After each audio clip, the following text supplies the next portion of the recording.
The first duty of government is to protect our rights. It's our job to maintain the proper role of government in what we were tasked to do.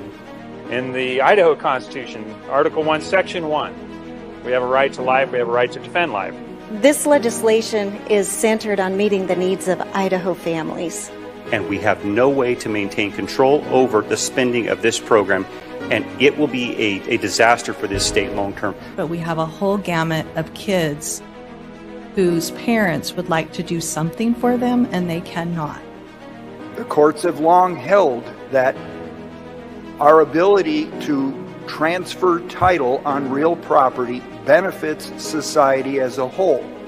This is simply about putting it out of reach of young, innocent, vulnerable children and making our libraries and schools a safe place for them to go. And I am increasingly frustrated that we cannot stop ourselves from drinking at the public trough. He's sounding the alarm. He's saying if we don't address these issues, we potentially might have greater problems moving forward. I feel like we're back to an unappointed board that gets to decide who is essential and who is non-essential. If I was looking at a business and I was looking at these figures, there would be heads rolling because this is unsustainable. We're supposed to be bottom-up government. We're supposed to be representing my citizens' ideas and your citizens' ideas, and we're supposed to be discussing them and debating them to come to a conclusion. And for me, it's about a couple things. It's about food security, it's about national security, and it's about preserving American exceptionalism. The First Amendment and our freedom of religion, freedom of speech are our first liberties. They are so important. We don't have the rest without them.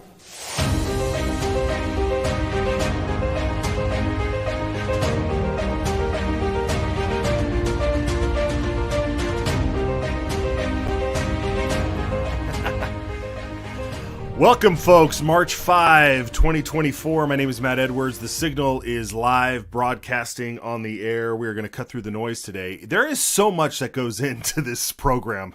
And I know a lot of you have told me that you really do appreciate what it must be like to put this on. But when there are committees flying all morning, when you got the House and Senate going on, it is a madhouse right before we get going, trying to get all this stuff lined up. But we're doing our best to keep you informed here. And luckily, there are plenty of other great resources to keep you informed of what's going on in Idaho. And we have a special guest on today that does that very thing as well. So we will get to them in a moment. But first, just a couple of quick items to share with you.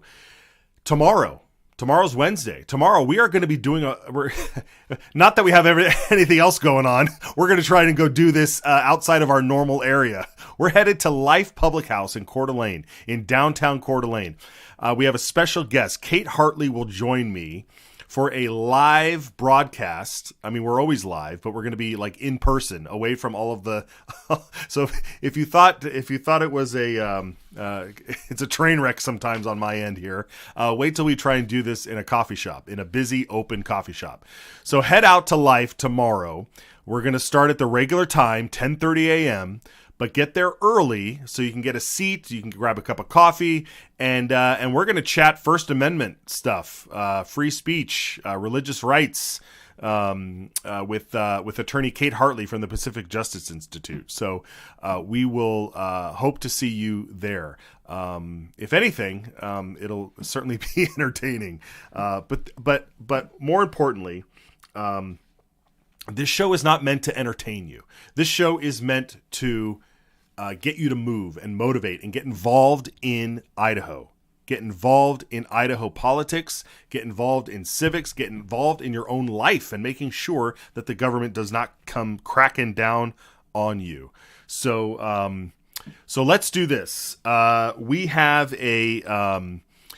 to go into depth on this later, but we have a Where Are the Bills segment that we're going to do later. So we let's not spoil it now, but That's what we do here. We want to make sure that we're staying on top of where are the bills. Yesterday we had Melissa Radford on from a Vacation Home Alliance, Idaho Vacation Alliance, CDA Vacation Alliance.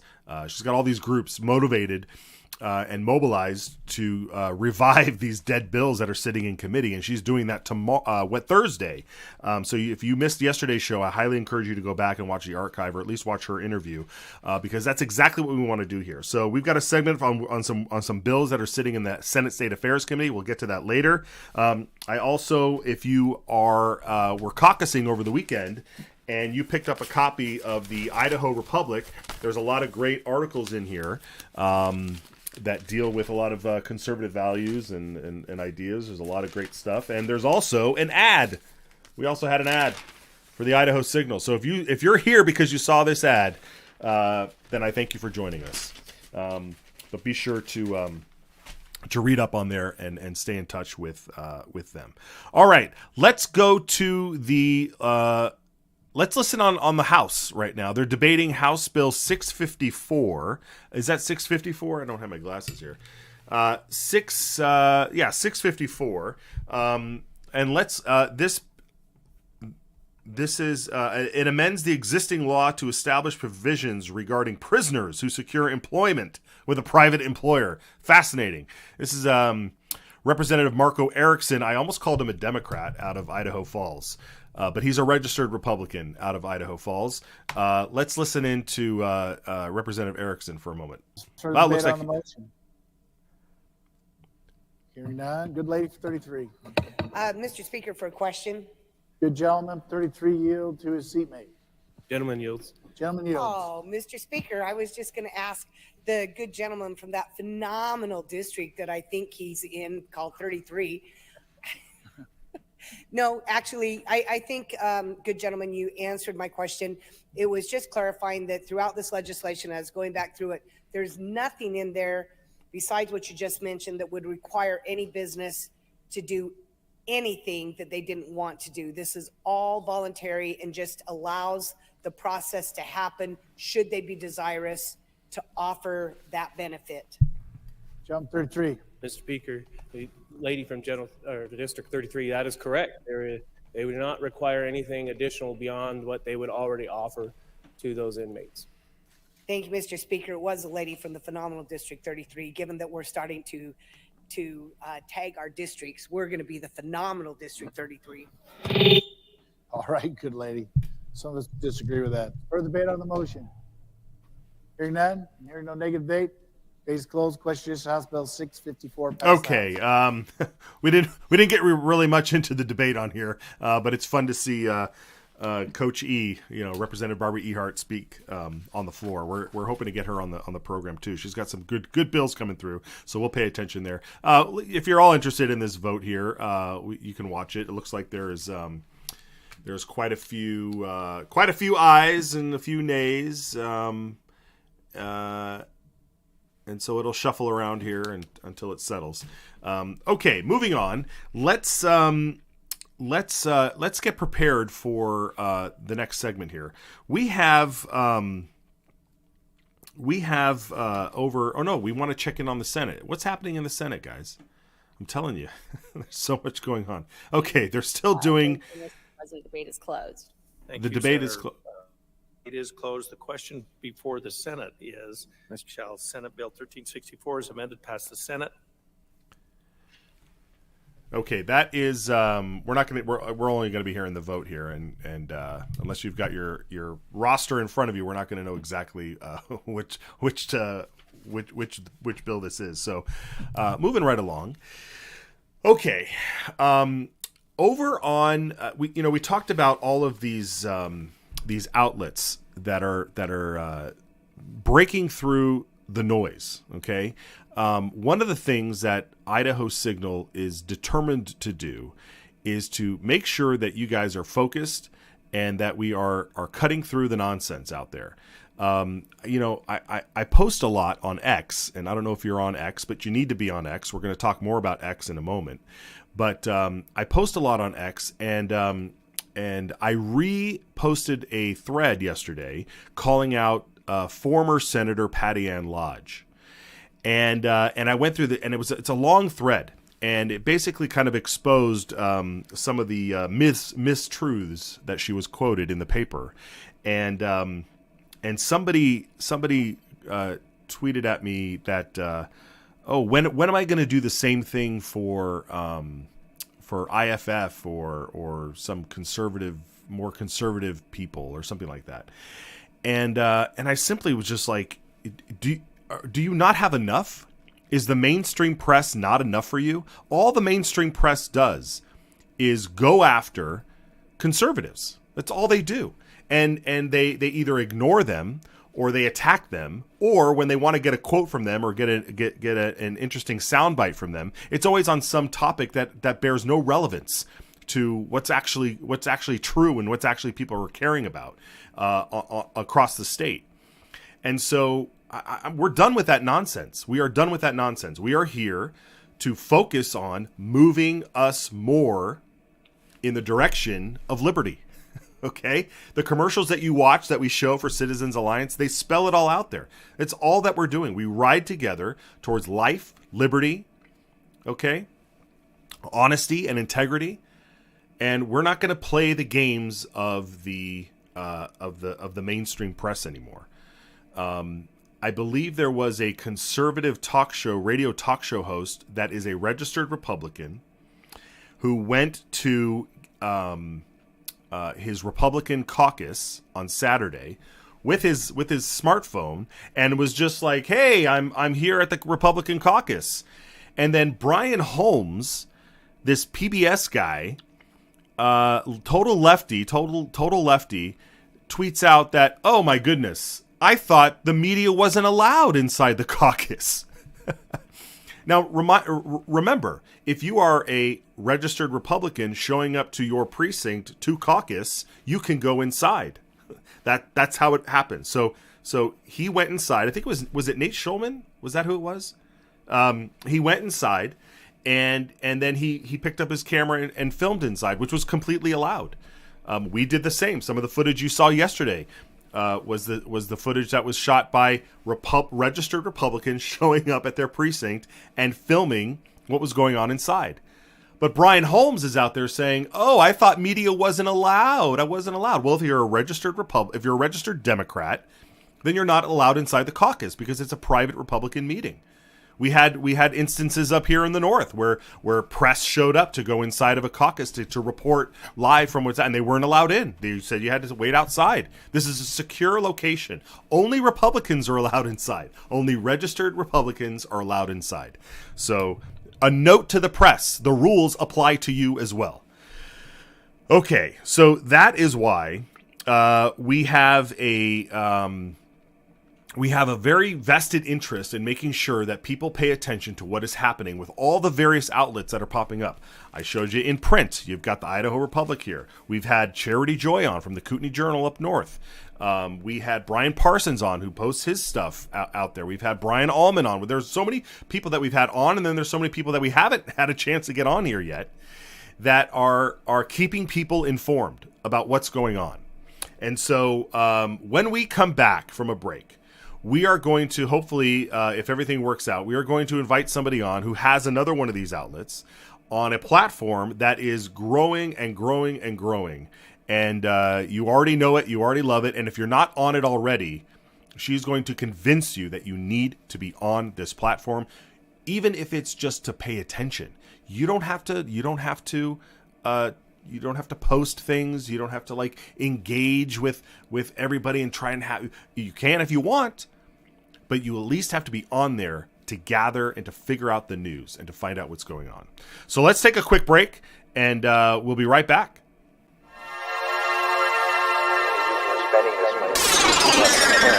Surplus, which is not a surplus, it's an overcharging of the taxpayers. There's a saying in Idaho: Esto perpetua. It is forever. But the truth is, nothing lasts forever. Not without a fight. The Gem State is ours to fight for. It is ours to win. for life and liberty, for honesty and integrity. We ride together.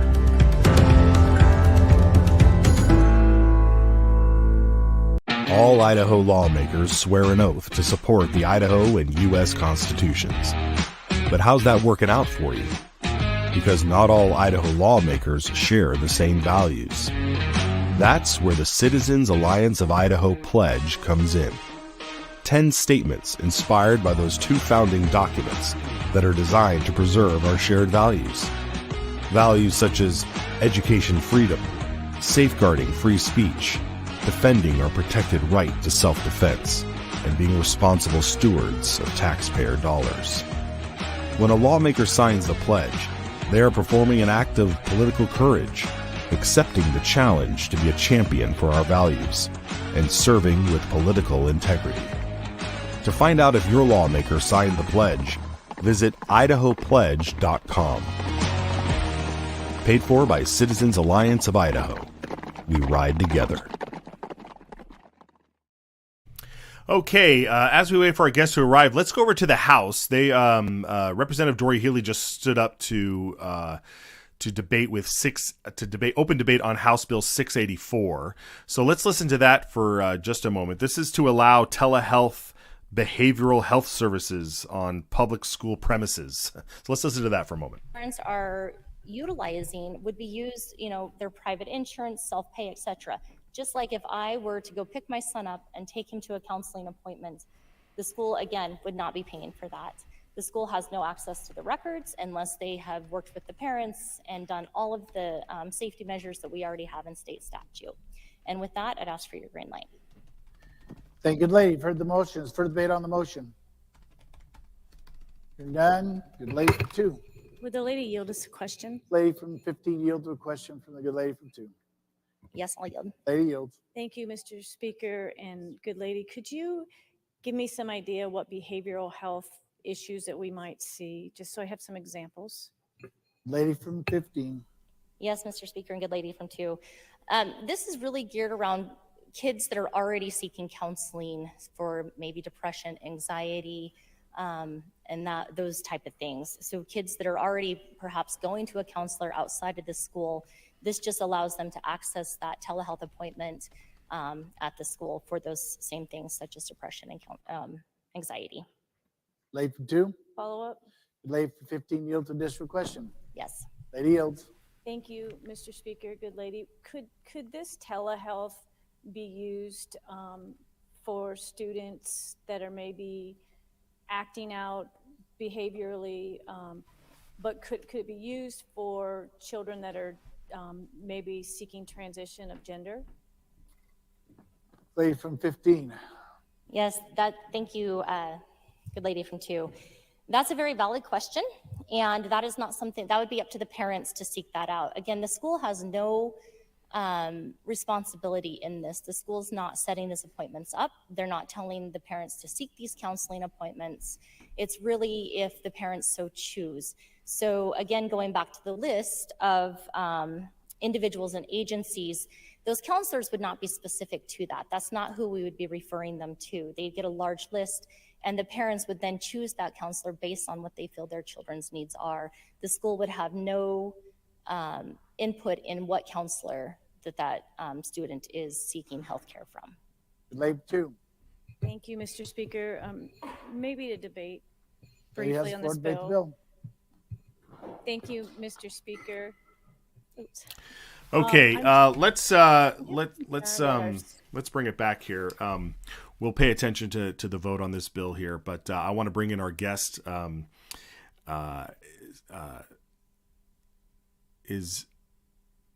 I get a thumbs up, guys? Oh, there we are. Hey, Sia, how are you?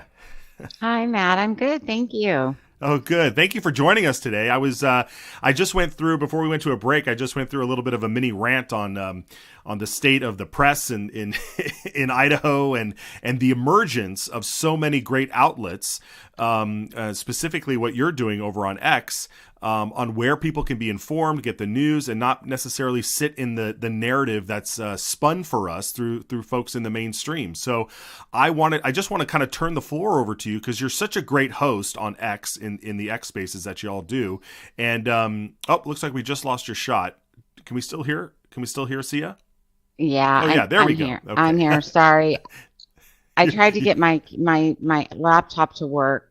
That's and okay. I couldn't, so I thought maybe I could toggle over to X really quick to look at some responses to something. It's fine. I'm good.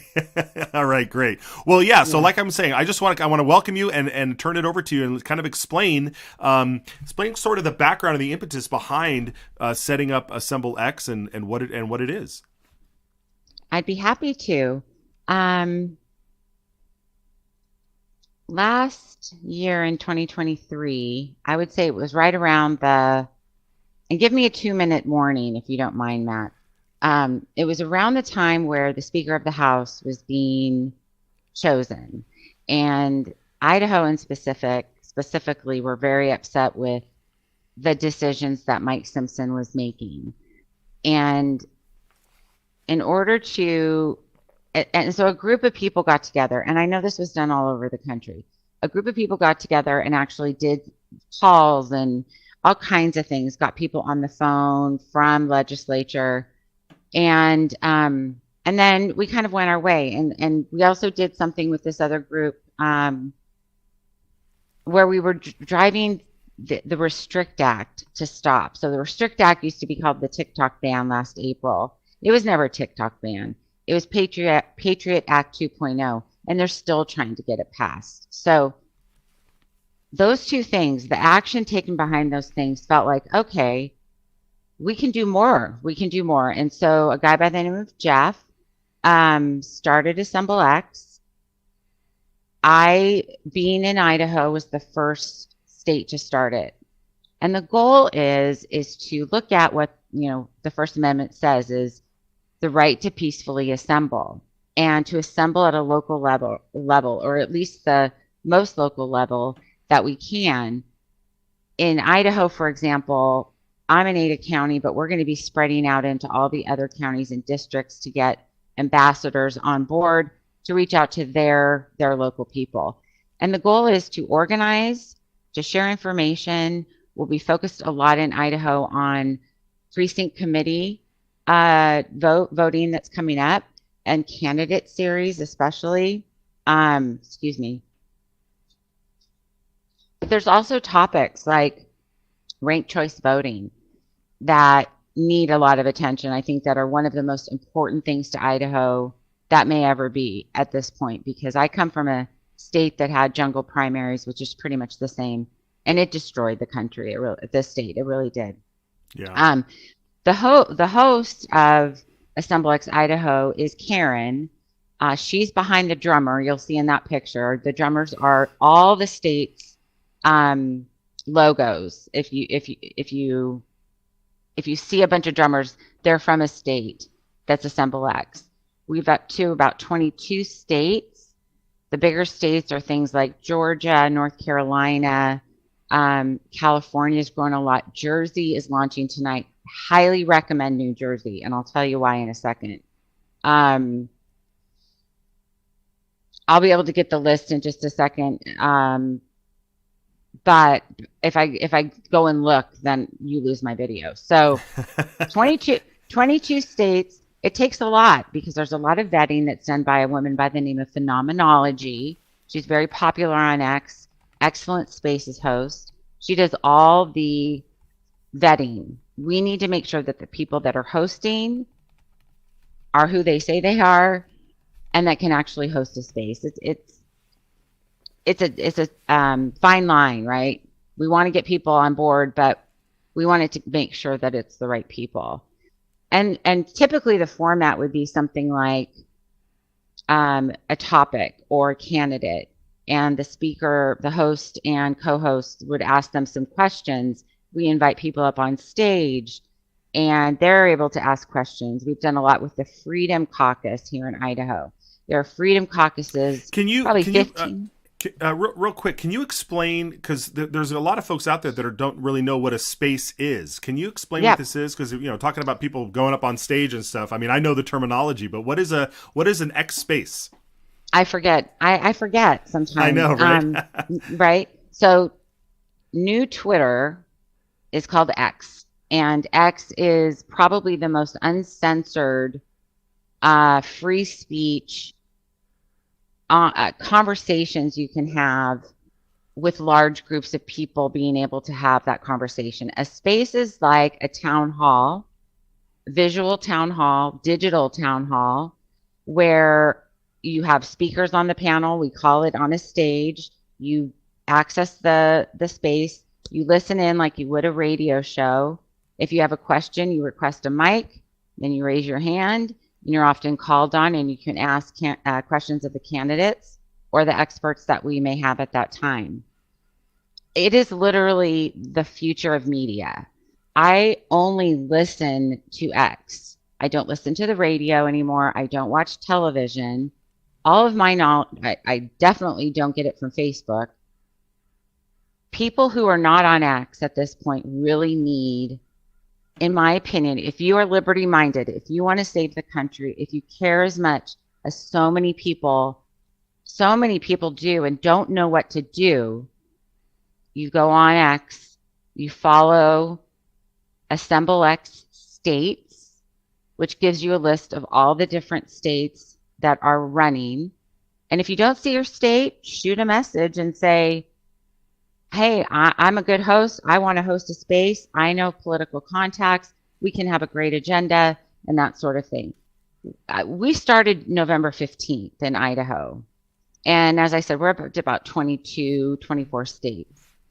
So, a space is anonymous. You don't have to create an X account and be yourself. A lot of anonymous accounts are there. People are always afraid they're going to know. Bosses are going to know. No, they don't have to know. You don't have to put your picture. And we will be creating some how-tos that we'll post probably on Rumble or YouTube to help explain to people. And we do have postcards that we pass out at local events, grassroots, local ground level events in person. I happen to have a mobile job. I go into people's homes, and if I get the feeling that they might be open to the possibility, I give them a card. It has how to access this and all that and all of that information. When the better weather comes, we're going to be at festivals, we'll be at gun shows, we will be at, name it, farmers markets, as long as we can get the people engaged in these states. That's what's going to make it or break it. Yeah, and one great example that I found very helpful was Saturday night after the caucus.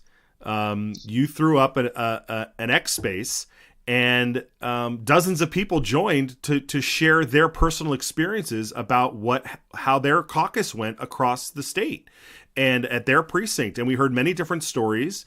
And yeah, I got to raise my hand and jump in there and tell my experience. And I'm in North Idaho and you're down in South. And then there was people on the East, and everybody just kind of got to come in and say hello for a while. And it was such a great experience. And it was so easy. Like you said, you could be anonymous. You didn't have to set up a camera like we did here today.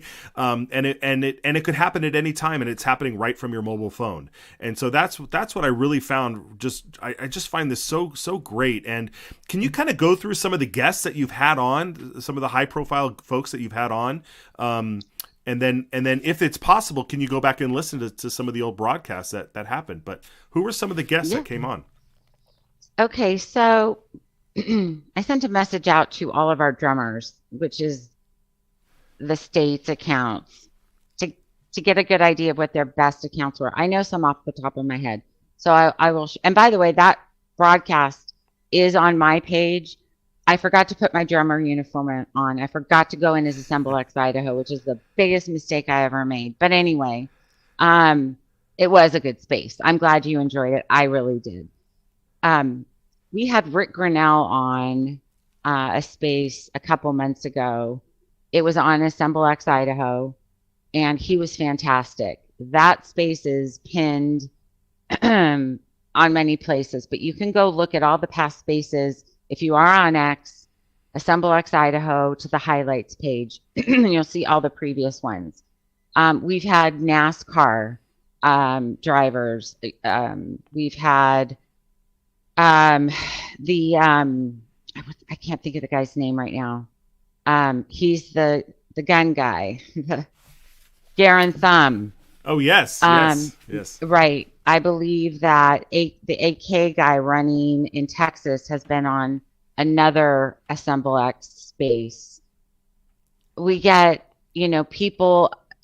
We've had Dorothy Moon on. We get the Freedom Caucus on a regular basis here in Idaho.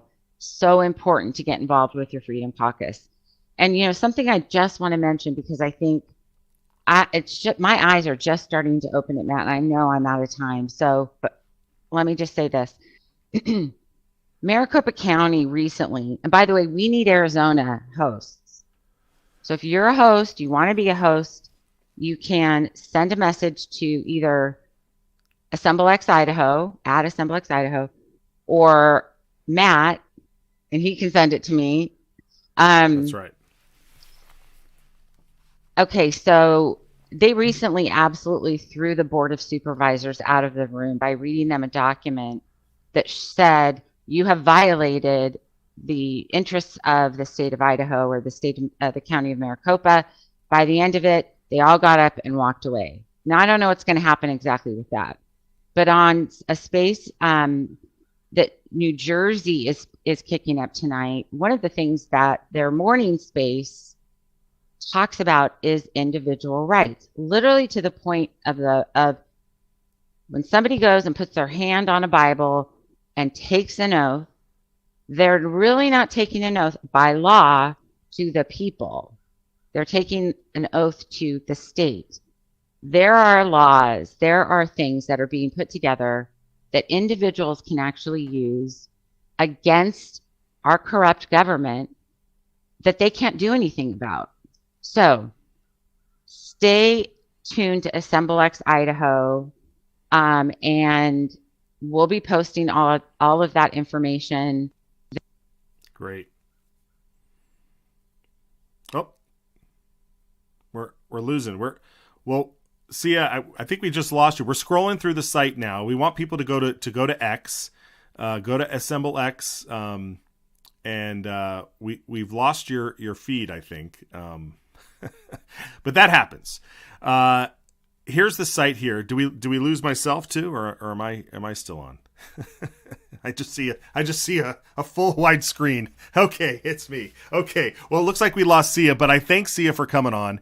Papanastos, I believe I said her last name correctly there.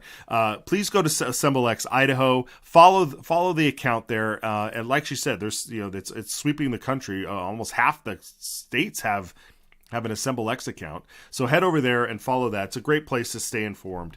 Okay, folks, it's the top of the hour. We're going to take a quick break, and we'll be back. Thanks. It's our job to maintain the proper role of government and what we were tasked to do. All Idaho lawmakers swear an oath to support the Idaho and U.S. constitutions. But how's that working out for you? Because not all Idaho lawmakers share the same values. That's where the Citizens Alliance of Idaho Pledge comes in. 10 statements inspired by those two founding documents that are designed to preserve our shared values. Values such as education freedom, safeguarding free speech, defending our protected right to self-defense, and being responsible stewards of taxpayer dollars. When a lawmaker signs the pledge, they are performing an act of political courage, accepting the challenge to be a champion for our values, and serving with political integrity. To find out if your lawmaker signed the pledge, visit idahopledge.com. Paid for by Citizens Alliance of Idaho. We ride together. Okay, I love live. I love being live and seeing all the action happen. It's really great. Okay, I believe that the House and the Senate may be wrapping up for the day. But we'll check in there in a moment. But we have to get to this. We have to get to this segment right now. It's where are the bills? Where are the bills? Where are the bills? Where are the bills? Where are the bills? Here are some bills, but we don't know where they are. We don't know where they are. Where are these bills? They are stuck in Senate State Affairs Committee. Funny. That is the classic committee. This was when I referenced that Patty Ann Lodge thread that I reposted.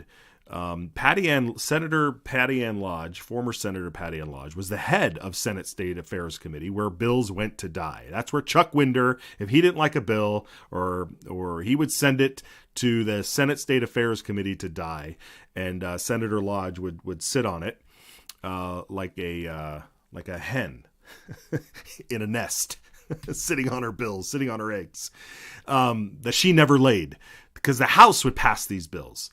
These bills here, House Bill 415, House Bill 421, 493, 464, they are all passed in the House with overwhelming majority. Overwhelming majority. 45 plus. Some of them have 50 plus votes. House Bill 415 it ends the gun-free zones in our schools. It allows teachers with an enhanced carry permit and staff with an enhanced carry permit to conceal carry if they so choose. Okay, and get rid of those ridiculous gun-free zone signs that advertise your children, our children, as targets. It's atrocious. That bill passed. That bill passed on January 31st,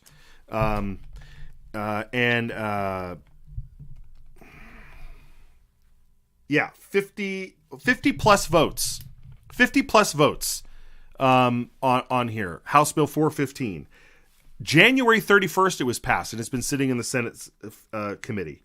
House Bill 421. This one's important. This one defines sex and gender in our code. And the reason why this one is important is because there are bills that are getting backed up that need to pass once that one is passed. Once that one is passed and signed, then everybody can look at these other bills that use that language, and they know exactly what that language means and what that bill means. So we've seen House Bill 538 that deals with pronouns, compelled speech of pronouns.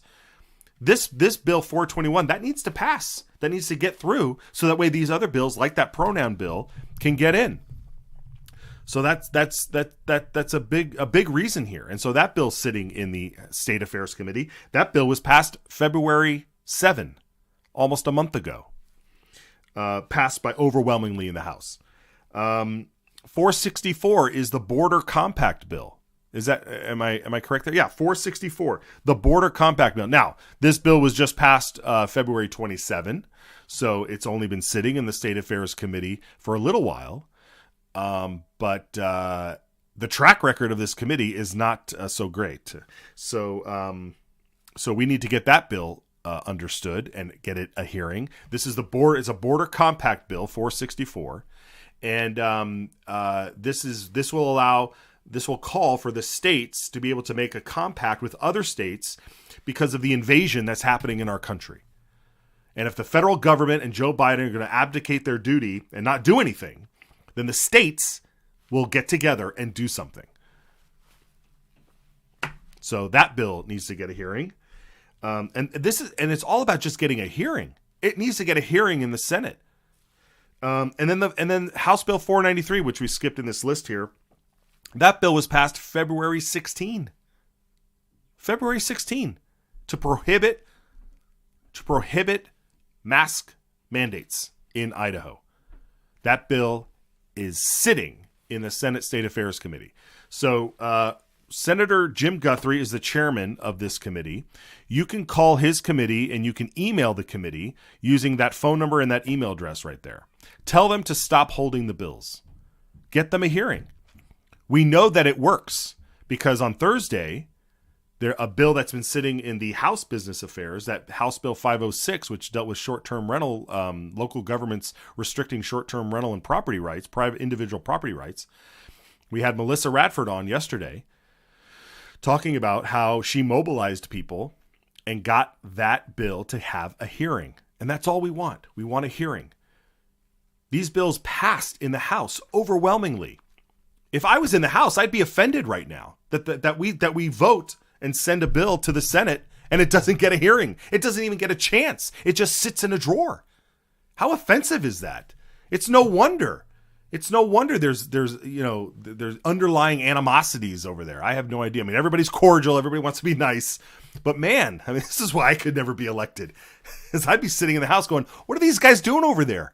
We send them bills, 50 plus vote count, right? We send it to the Senate, and one person says, no, we're gonna stick it over here. We don't want to hear it. We don't care that the House of Representatives, who represents the people, right? There's 2 per district. Each district has roughly 52,000 people. So you're looking at like 50, I'm not going to do quick math here, 50 people, right, who represent 52,000 people each vote.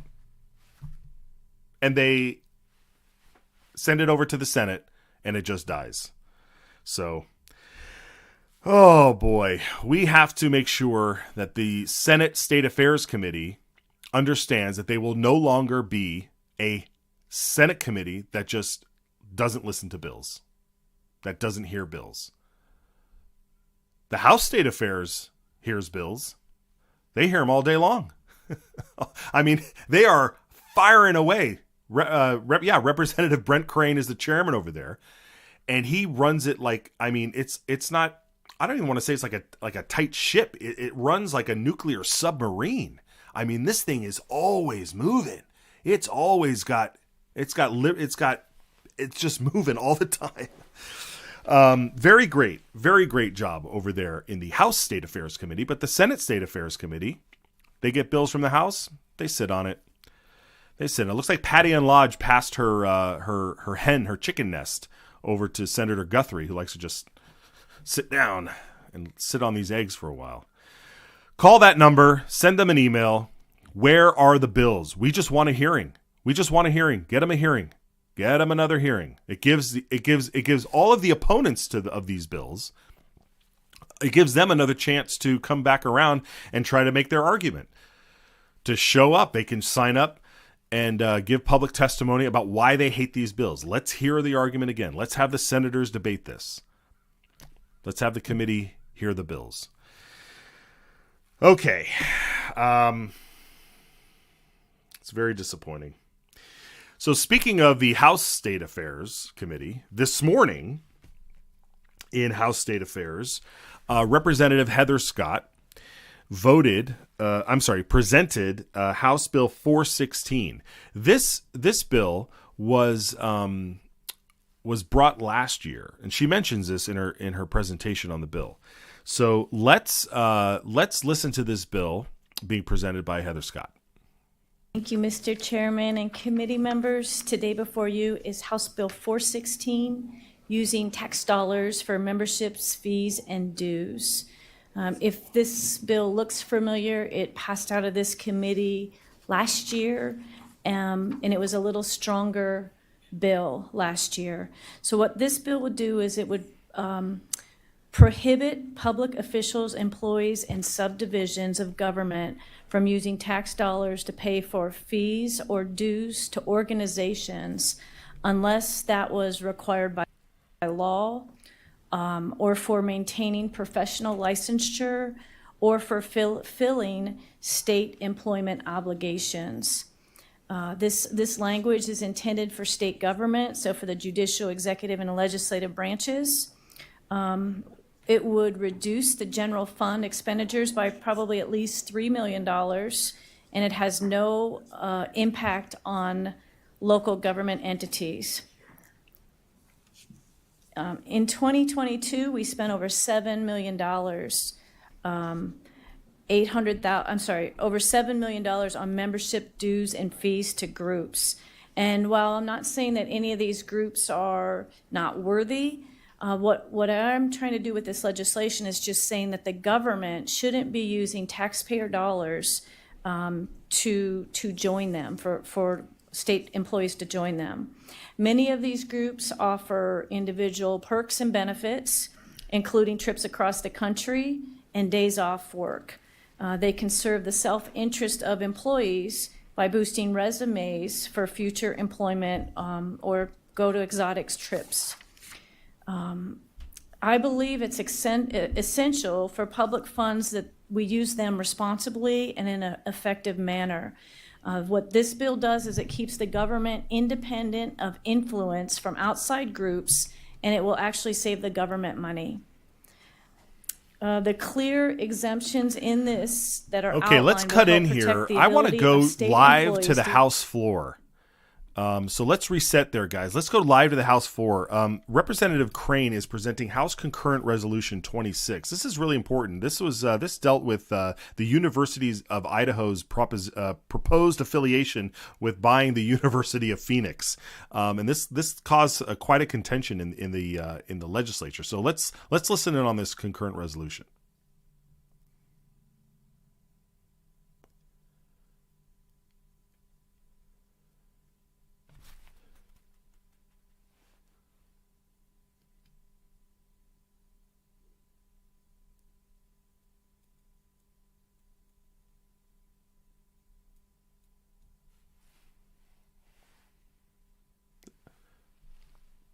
Okay, it looks like we may not have sound coming out here from the House floor.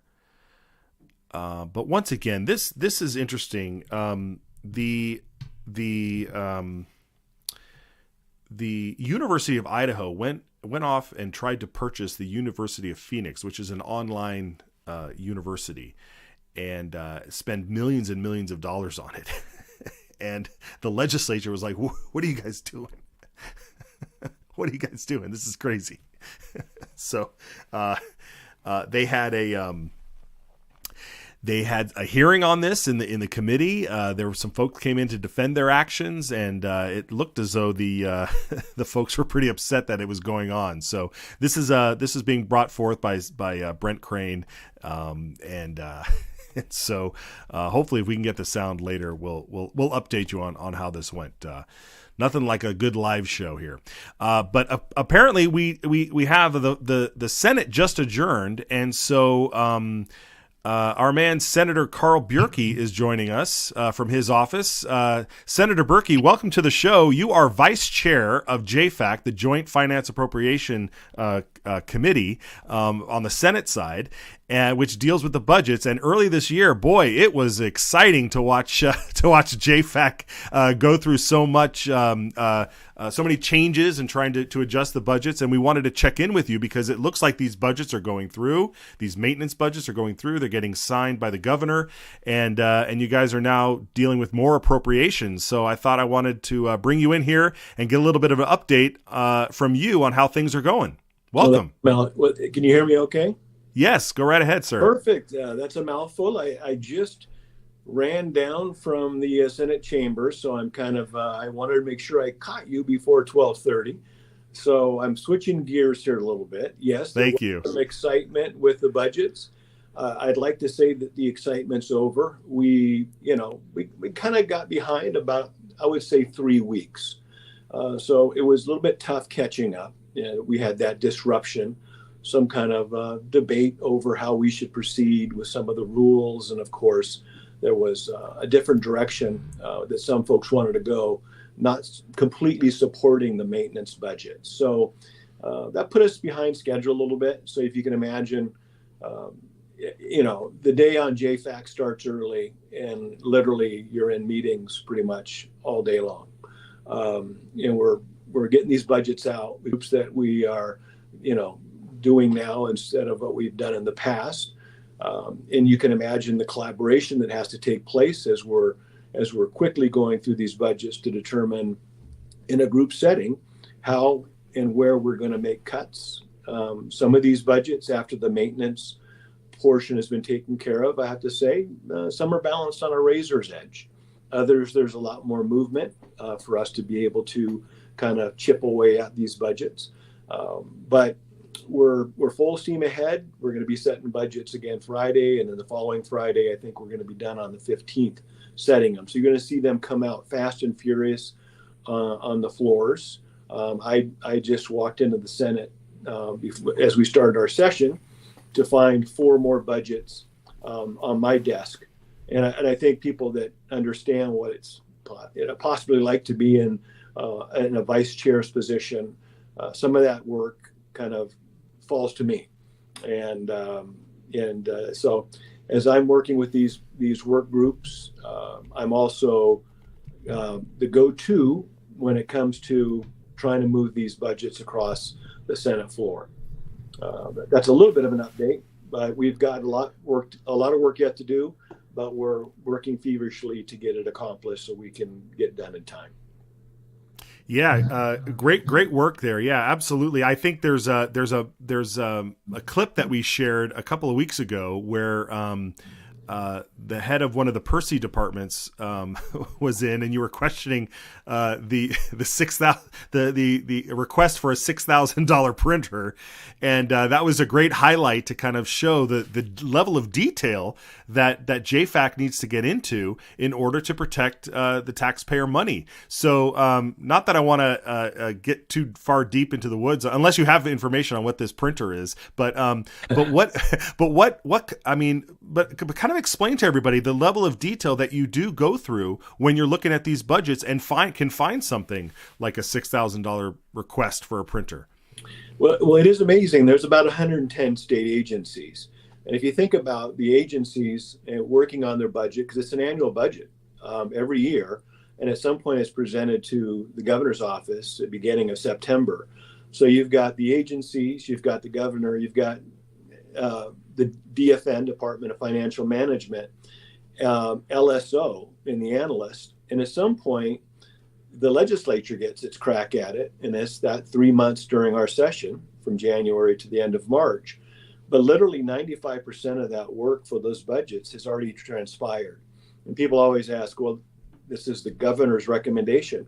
Well, because that budget was established basically. So we're kind of in an oversight role as a legislature. If you can imagine, doing your taxes and trying to get it in before April 15th or whatever, now we can go till March or whatever. I don't know, there's extensions you can do now.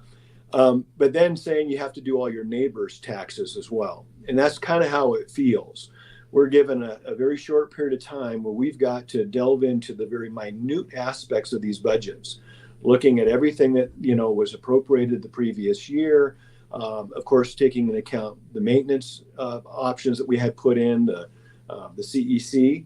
A lot of people don't understand that CEC, although it's 3%, it doesn't keep up with inflation currently. But that's, if you want to even look at one aspect of what drives the growth in government, when you start looking at just that change in employee compensation, if it just, let's just say it stays 3% every year, that's over time, over the last 57 years that we've been doing our budgets this way, those budgets are naturally going to increase. So our job is to find areas in these budgets that aren't just statutorily handled. And it's a difficult task. Everybody I know, especially in my district, they want fiscal responsibility. And I understand that. That was one of the things I ran on. I wasn't expecting to be somebody whose end game, at the end of the day, I have to be one of these people that after doing all the work and trying to find places to cut, that I have to put my name on these budgets through our process as they get voted out of our committee with a due pass recommendation. And of course, then if I'm carrying it on the floor, no matter what that ends up looking like to everybody else, you can't vote against your own budget. So there's a strong desire to be very good at what you do when it comes to trying to trim these budgets. Some of the trimming of these budgets is going to be based on the economy. We still haven't set our revenue projection this year. Usually by now we would have had that set. There's just a lot of moving pieces. Some people are getting a little frustrated about why that hasn't been set. If you can imagine, if we don't really have a number that we've locked down solid that we say is going to be our revenue, that our budget is basically built upon, right? At least the portion that comes from Idaho, it's really difficult to do anything else. I think we have like $330 million just based on legislation. So as we're working on the budget, we're also having to look at the results of legislation as senators and representatives are putting bills forward that will have fiscal impacts. Those get totaled up. We kind of have a figure of about 3% of what we think our revenues are going to be, what we'd like on the bottom line at the end of the budget season, which would be about 280 million, I believe. I'm just coming off the top of my head on some of these figures. They're not exact. So we have a bottom line that we need to have, we want to have, and then you can think of 330 million of proposed legislative, whether it's a tax cut, whether it's a program that somebody wants that's going to have a fiscal impact, whether it's one time or whether it's ongoing. So it is a complicated process. This is my first session. Like I said, I don't know if you can look at as a gift or maybe a burden to have been put, one, on this committee, but two, being in a position of leadership is yet to be determined. But my goal is to support the new process, which is an incremental step towards greater transparency and accountability in the budget process. The co-chairs, Wendy and Horman and Scott Grow, have put themselves in the line. And I'm telling you, and I can't get into detail, they stepped out with a lot of courage. And they're feeling the effects of what that meant for them to do that.